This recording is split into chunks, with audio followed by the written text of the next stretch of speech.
না, বিচ্যুত বলতে হচ্ছে কি, আমি জীবনে প্রথম কেন্দ্রীয় চরিত্র যেগুলো করতে শুরু করি তার মধ্যে প্রথম যেটা ছিল হুমায়ুন ফরিদির পরিচালনা। আমাদের দেশের মানে আমি মনে করি আমাদের সর্বকালের সর্বশ্রেষ্ঠ অভিনেতাদের মধ্যে একজন।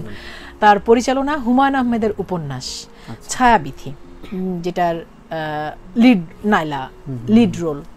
হ্যাঁ, তো সে সময় 2008-এর কথা বলছি, গ্রামীণ ফোনের পরপর।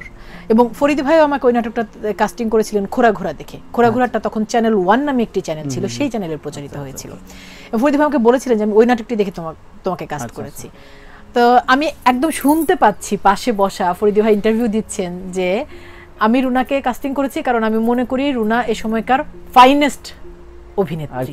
মানে এই চরিত্রে, মানে সেই সময় আসলে ওই চরিত্রটি, আমি একদম নাম ধরে বলছি, সেই সময় ওই চরিত্রটি অপি আপু, তারিন আপু, জয়া আপু, যে কেউই, ওটা এমন চরিত্র যে তাদের কাছে যেতে পারে, তারা করতে পারেন।